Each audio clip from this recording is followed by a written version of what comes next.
دنیا کے حکمرانوں سے ڈرتا نہیں کبھی، ڈالر اور ریال سے بکتا نہیں کبھی، جس ذہن میں سمایا فقط دست کربلا، جس ذہن میں سمایا فقط دست کربلا، مومن وہ سر کٹاتا ہے جھکتا نہیں کبھی، سرکار کا نوکر کوئی محمد رسول اللہ نے ہمیں بھیجا عزت بانٹنے کے لیے، محبت بانٹنے کے لیے، اونچ نیچ ختم کرنے کے لیے، گورے اور کالے کی تمیز کے خاتمے کے لیے۔ ہم نے تو بالکل اپنے آپ کو تمام اقوام سے علیحدہ کر کے کہا کہ نہیں، ہم تو بالکل ایک الگ چیز ہیں، ہمارے پاس صرف نماز ہے، روزہ ہے، حج اور زکوٰۃ ہے، مجمع اور چندہ، زکوٰۃ اور خیرات ہے، صدقات ہے، اور ایک دوسرے کے مسلک ہے، مسلکوں کے بعد فتوے کے ساتھ ایک دوسرے کو دین میں نکالنے کا راستہ ہے ہمارے پاس۔ آپ کو پتا ہے زکوٰۃ کیسے بانٹتے ہیں؟ کبھی آپ نے کسی مولوی سے پوچھا کہ زکوٰۃ کیسے بانٹتے ہیں؟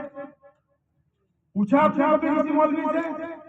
اللہ سے پوچھیے، کبھی نبی علیہ السلام سے پوچھیے، اللہ کا قرآن جواب دیتا ہے، نبی علیہ السلام کا فرمان جواب دیتا ہے۔ مسلمانوں ساری زکوٰۃ اکٹھی کرو، یا رسول اللہ کہاں اکٹھی کریں؟ فرمایا ابو بکر اپنی مسجد میں اکٹھی کر کے لاؤ۔ یا رسول اللہ اکٹھی کر کے لائیں گے کیا کریں؟ اللہ کا حکم آ گیا کہ پہلے دیکھ لیں اپنے قریب کے لوگوں کو، بھائی بہنوں کو، رشتہ داروں کو، پڑوسیوں کو، یاروں کو، دوستوں کو، گاؤں والوں کو۔ اگر اپنے گاؤں میں لوگ چھوٹے کرائیں غریبی کے ساتھ تو پھر 2000 کلومیٹر پر زکوٰۃ دے کے کیا کرو گے جب تمہیں رب رسول کا حکم ہی نہیں پتا کہ اللہ چاہتے ہیں کہ دوسروں کی مدد کی کیسے جاتی ہے؟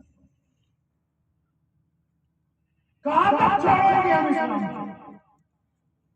کتنا دور چھوڑ کے آنا چاہتے ہیں؟ پھر اس کے بعد اعتراضات ہیں کہ جناب ہمارے پاس تو دین کی صحیح رہنمائی نہیں۔ ہم چاہتے ہیں کہ دین کی صحیح رہنمائی ہمارے پاس ہو جائے۔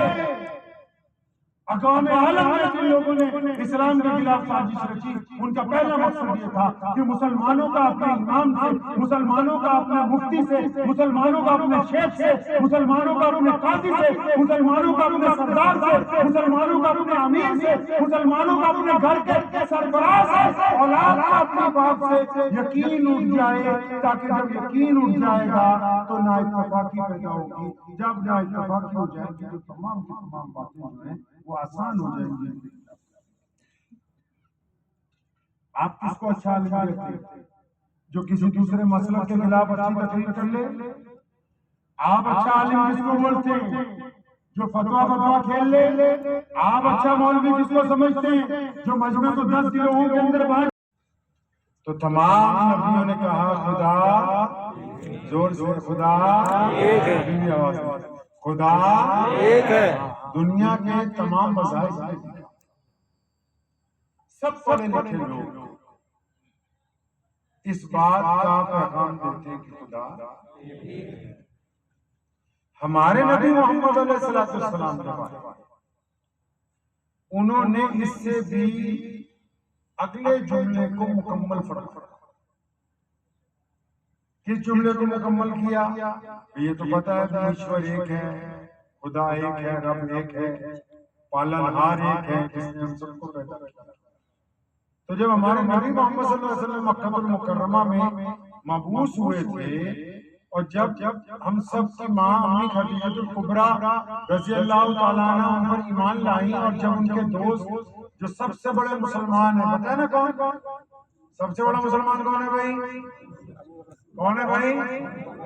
ابو بکر ہے۔ کون ہے؟ زور سے کون ہے سب سے بڑا مسلمان؟ ابو بکر ہے۔ جب وہ ایمان لائے، سیدنا عمر بن خطاب آئے، بڑے بڑے لوگ ایمان لائے، تو سب نے پوچھا یا رسول اللہ صلی اللہ علیہ وسلم، آپ کے اللہ کو بھی ہم نے رب مانا، یعنی آپ نے نشاندہی کی کہ خدا ایک ہے، ہم نے بھی کہا خدا ایک ہے، آپ کو اللہ کا آخری نبی مانا، یہ دو باتیں تو مکمل ہو گئی، اب آپ ہم سے چاہتے کیا؟ آپ کے دین کا مقصد کیا ہے؟ آپ جس مذہب کو لے کے آئے ہیں وہ انسانوں کے درمیان کیا سندیش